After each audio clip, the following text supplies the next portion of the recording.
Alors, en ce qui concerne l'affaire de Rachid Nekez a été poursuivi selon l'arrêt de renvoi de la chambre d'accusation envers le tribunal criminel sur un chef d'inculpation criminelle qui est incitation à prendre les armes contre l'autorité de l'État, ensuite incitation à attroupement non armé, ensuite atteinte à la sécurité et la stabilité du pays. Voilà un peu les chefs d'inculpation selon l'arrêt de renvoi devant la chambre d'accusation. Cet arrêt même que nous avons en tant que collectif des avocats, nous avons fait un pourvoi en cassation contre cet arrêt.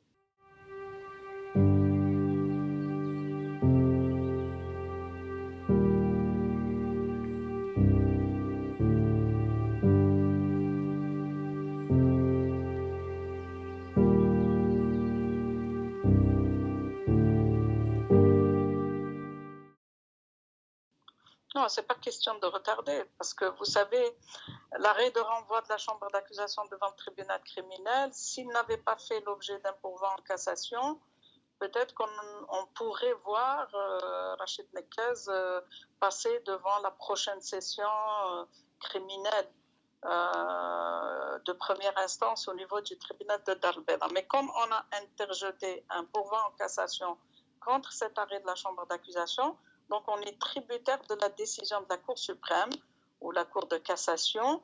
Avant cela, il ne peut pas être jugé. Donc c'est purement un élément procédural.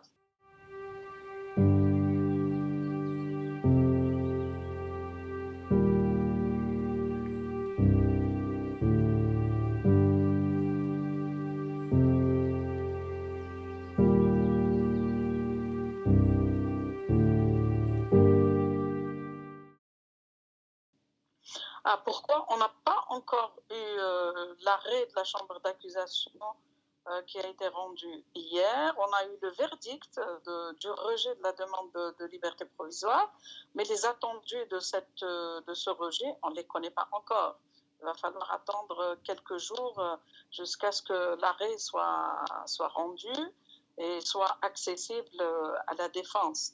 Maintenant, ce qui est anormal dans cet arrêt-là, selon nous et selon les arguments que nous avons développés devant la chambre d'accusation hier le 11 novembre, c'est de dire que Rachid Nekez est toujours en détention provisoire en attendant son jugement devant le tribunal criminel, mais le renouvellement de cette détention provisoire pour la troisième fois, il s'est fait après expiration du délai de renouvellement. Le renouvellement de sa détention devait se faire avant le 4 avril passé, alors que la décision de la chambre d'accusation a été rendue le 5.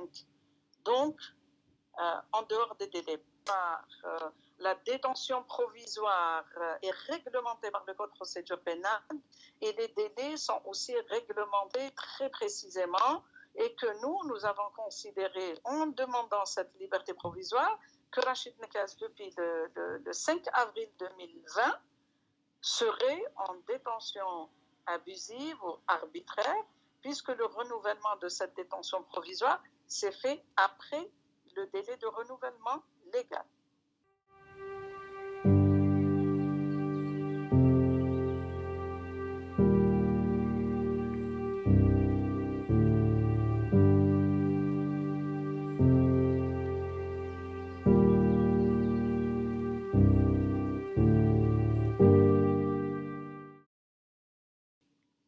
Depuis hier, non. Depuis hier, on n'a pas eu le temps. Comme vous le savez, on est pris sur beaucoup de procès par ailleurs. Donc, certainement qu'on lui rendra visite les jours à venir ou les prochains jours. Et on va discuter avec lui sur l'attitude qu'on pourra prendre justement après ce rejet de sa liberté provisoire.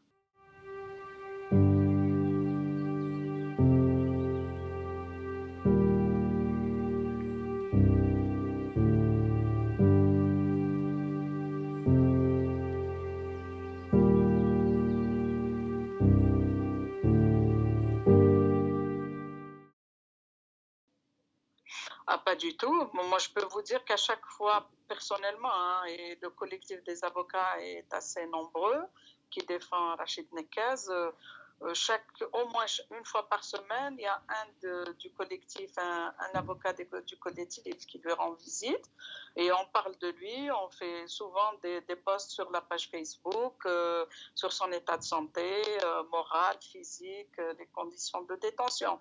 Ce que je peux vous dire, c'est que Rachid Nekez est quelqu'un qui a un moral en acier, donc vraiment il est très fort, c'est un homme politique, il est convaincu par sa démarche politique, il assume pleinement ce qu'il fait, il considère qu'il a été poursuivi et si c'est le prix à payer, il est en train de le payer. Physiquement, il se porte très bien, parce que moi je l'ai vu par exemple, la dernière fois c'était le samedi passé, donc ça fait même pas une semaine. Il était en très bon état, bon moral, physiquement il est bien, il me dit qu'il est bien traité à l'intérieur de l'établissement pénitentiaire, respecté, parce que les gens savent que c'est un détenu d'opinion pour ses positions politiques qu'il assume pleinement. Donc non, on ne l'oublie pas, on parle de lui chaque fois que c'est nécessaire. Quand il y a ces procès, quand on passe par exemple devant la chambre d'accusation, on a parlé, beaucoup de confrères du collectif, nous avons fait aussi, il y a longtemps, une conférence de presse sur la demande de liberté provisoire, sur le pouvoir en cassation que nous avons interjeté devant la Cour suprême. Donc non, et en tout cas, il n'est pas oublié par le collectif des avocats qui le défendent depuis le début. Et nous continuons à le défendre jusqu'à ce que justice soit rendue à cet homme.